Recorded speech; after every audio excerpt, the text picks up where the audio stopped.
Hello friends, welcome to my channel accounting and tax academy. Last lecture में हमने कुछ basic concepts पढ़े थे बुक कीपिंग के, अकाउंटिंग के। उसकी लिंक मैं आपको नीचे देता हूं, जिसको वो रेफर करना है वो लेक्चर जाकर देख सकता है। इस लेक्चर में हम कुछ और कॉन्सेप्ट्स है जो बेसिक अकाउंटिंग में आते हैं, जो आपको जानना ज़रूरी है। जब हम डबल एंट्री सिस्टम पे जाएंगे तो ये सब कॉन्सेप्ट्स के बारे में आपको नॉलेज होना बहुत ज़रूरी है। उनमें से कुछ है like debtors and creditors. Now what is debtors? Debtor मतलब वो बंदा जिससे हमको पैसा लेना है, ठीक है। वो बंदे को हमें या फिर हमारे बिजनेस को पैसा देना है। डेटर्स मीन्स हमारा एसेट, ये हमेशा जो है आपके एसेट साइड पर रिफ्लेक्ट होगा। ओके, ये हमारा एसेट रहेगा। Now what is creditors? Creditors वो बंदा है जिसे हम या हमारे बिजनेस को पैसा देना है, उसको हमसे लेना है। That is called creditors. ये हमारा हमेशा लाइबिलिटी साइड पे रहेगा। डेटर्स जो है हमारा एसेट में जाएगा और ये हमारा जो है वो लाइबिलिटी में जाएगा। ना व्हाट इज बैड डेब्ट्स? अब इसका नाम ही बता रहा है बैड डेब्ट्स, मतलब डेटर है और बैड है, मतलब ऐसा अमाउंट जो रिकवरेबल नहीं है हमारे लिए, बैड है, वो आएगा बैड डेब्ट्स। ये हमारे बिजनेस का एक लॉस है। उसके बाद आता है concept of expenditure and types of expenditure. अब यहाँ पे दो तरह के एक्सपेंडिचर है, एक है कैपिटल और एक है revenue. What is capital expenditure? Capital expenditure is a expenditure incurred on fixed asset, ठीक है, और ये लॉन्ग टर्म इन्वेस्टमेंट है। एग्जाम्पल मैं आपको बताता हूँ, लाइक लैंड है, मशीनरी है, या फिर आपने बिल्डिंग खड़ी की है। ये सब आपकी कैपिटल एक्सपेंडिचर है। इनका बेनिफिट आपको ओवर द इयर्स आना है, ठीक है। और एक होता है उसके बाद में revenue expenditure. What is revenue expenditure? Revenue expenditure आपको जो है वो रोजमर्रा के काम के लिए, शॉर्ट टर्म काम के लिए ज़रूरी है। आपके प्रॉफिट को बढ़ाने के लिए, अर्निंग कैपेसिटी को बढ़ाने के लिए, आपके ऑर्गेनाइजेशन को चलाने के लिए ज़रूरी है। Normal day to day operating expense like salary हो गया, रेंट हो गया, ठीक है। ये आपका जो है वो रेवेन्यू एक्सपेंडिचर। उसके बाद में आता है डिफर्ड रेवेन्यू एक्सपेंडिचर। अब डिफर्ड रेवेन्यू एक्सपेंडिचर थोड़ा डिफरेंट टाइप ऑफ एक्सपेंडिचर है। ये नॉर्मल रेवेन्यू एक्सपेंडिचर नहीं है, ना ही कैपिटल है। डिफर्ड रेवेन्यू का मतलब क्या? मतलब ये जो है, पहला इसका एक नेचर है कि ये लॉन्ग टर्म है, एक साल में एग्जॉस्ट नहीं होता है। दूसरा जो है, इसको नंबर ऑफ द इयर्स में थोड़ा थोड़ा करके राइट ऑफ करना है। अब मैं आपको इसका एक एग्जांपल देता हूँ कि आपके बिजनेस ने फॉर एग्जांपल एक क्लासेस को या एक कॉलेज को स्पॉन्सर किया। फॉर एग्जांपल 5 लाख रुपया दिया, आप जो है अपना रिनोवेशन वगैरह कराओ और जो है इस इंस्टीट्यूशन को वर्किंग कंडीशन में ले आओ। अब उसके बदले में जो है हर गेट पे, हर क्लास में जो है हमारे बिजनेस के बैनर लगेंगे, एडवर्टाइजमेंट लगेगी, और जो है हमको बेनिफिट होगा। और ये तय पाया कि 3 साल या 5 साल तक जो है हमारा ये एडवर्टाइजमेंट होते रहेगी। जो भी आपके इवेंट हो गए उसमें हमारे स्टॉल्स वगैरह लगेंगे, जो भी बिजनेस है उसका। तो ये जो है वो हैवी एक्सपेंडिचर है, लॉन्ग टर्म एक्सपेंडिचर है, और इसकी वैल्यू जो है वो एकदम एग्जैक्टली हम कैलकुलेट नहीं कर सकते हैं, बट ओवर द टाइम जो है वो इसकी रेवेन्यू आती रहेगी एडवर्टाइजमेंट से, जो भी है इसका बेनिफिट आता रहेगा। या तो फिर हैवी लीगल एक्सपेंडिचर होते हैं, जैसे कोई रॉयल्टी खरीद लिया, या फिर कोई लैंड वगैरह को एक्वायर करने में हैवी लीगल एक्सपेंसेस हुए, तो हम उसको एक ही साल में राइट ऑफ नहीं करते हैं, 1 ईयर में नहीं करते हैं, या नहीं कर सकते हैं, क्योंकि अमाउंट जो है वो बहुत बड़ा भी होता है। ठीक है, और बेनिफिट भी जो है उसका ओवर द इयर्स है, तो it is wise to write off over the years. Okay, उसके बाद में आता है concept of trade discount. Now what is trade discount? अब गुड्स की वैल्यू है 1,000 रुपया। ओके, अगर हमको सेल करना है तो हमने उसको डिस्काउंटेड प्राइस पे लगा दिया है 950 रुपये। ये जो हमने दिया है वो है हमारा ट्रेड डिस्काउंट। ठीक है, अब जब बिल बनेगा, तो बिल जो बनेगा 950 का बनेगा, ना कि 1,000 रुपये का। 1,000 का नहीं, 950 का बिल बनेगा। That is called trade discount. अब कैश डिस्काउंट नाम ही बता रहा है कि कुछ कैश से रिलेटेड है। अब कैश में और ट्रेड डिस्काउंट में फर्क क्या है? अब ये था हमारे गुड्स की वैल्यू 1,000, हमने ट्रेड डिस्काउंट करके उसको कर दिया है 950। अब 950 के बाद में हम कस्टमर को ऑफर कर रहे हैं 50 रुपये और डिस्काउंट कैश का।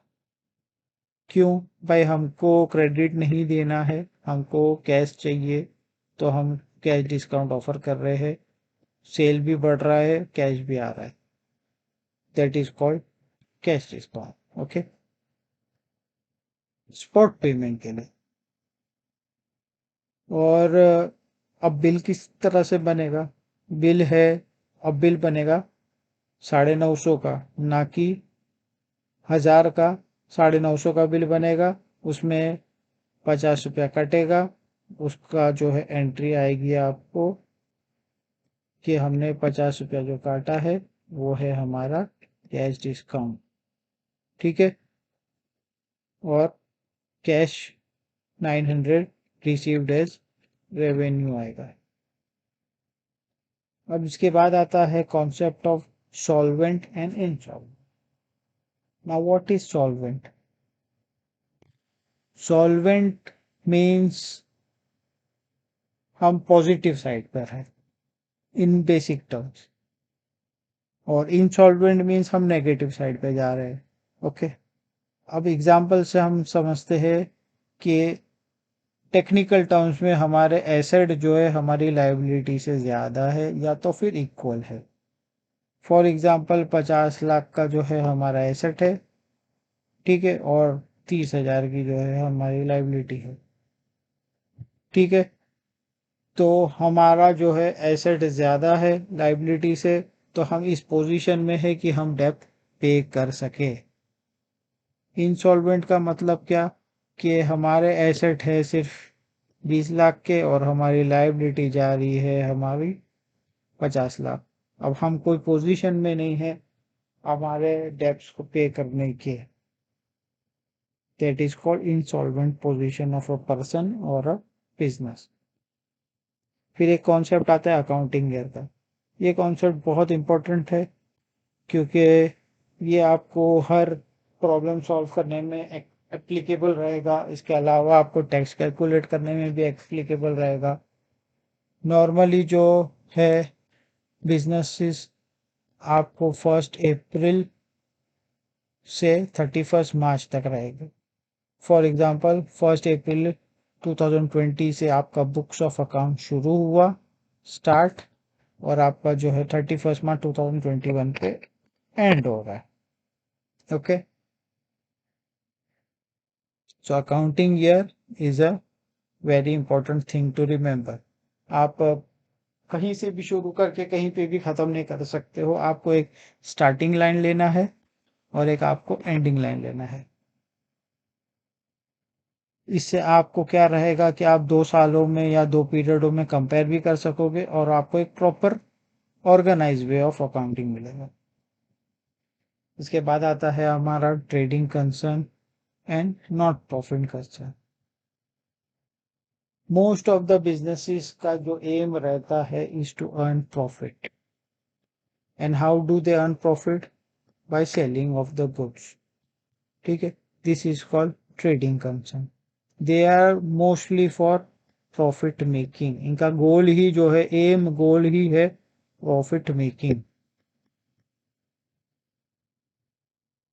ये 90% ऑफ द बिजनेसेस का जो है वो यही गोल रहता है।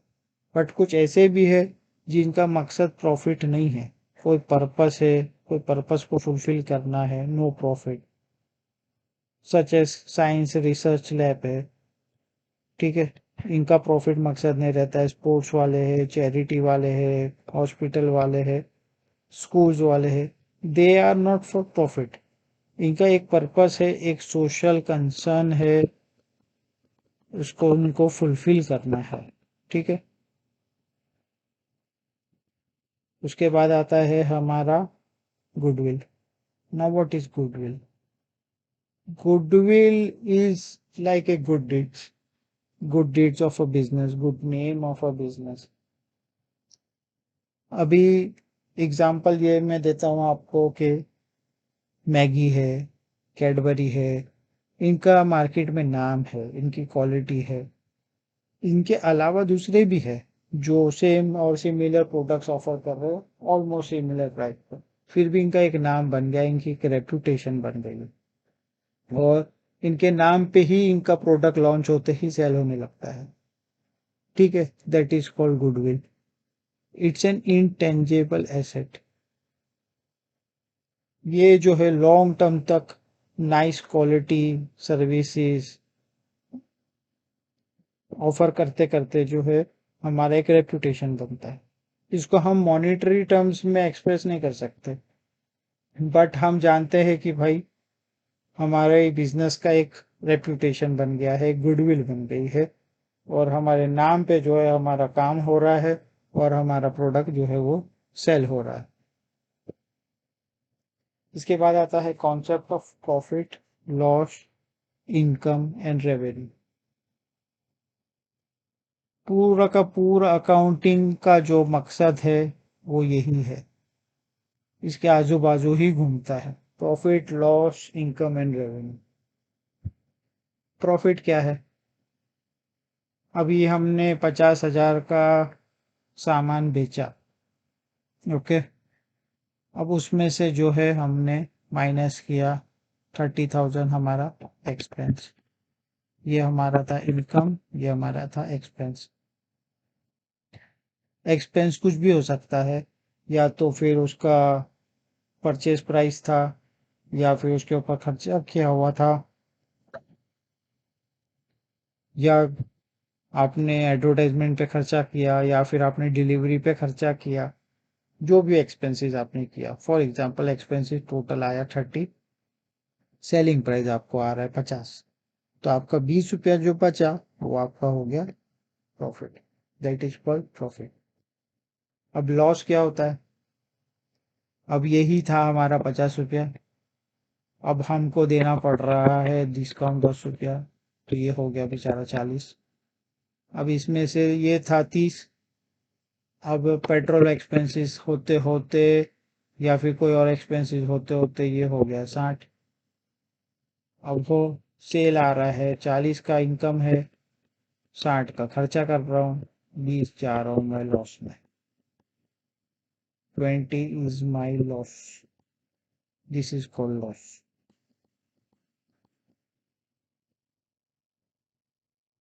फिर आता है concept of income and revenue. अब रेवेन्यू भी है तो इनकम ही, बट तो इसको रेवेन्यू क्यों बोलते? इनकम और रेवेन्यू में फर्क क्या है? फर्क बहुत सिंपल है। रेवेन्यू जो है आपके normal day to day expenses से आने वाली इनकम है, जिसको हमने रेवेन्यू का नाम दिया है। For example income received,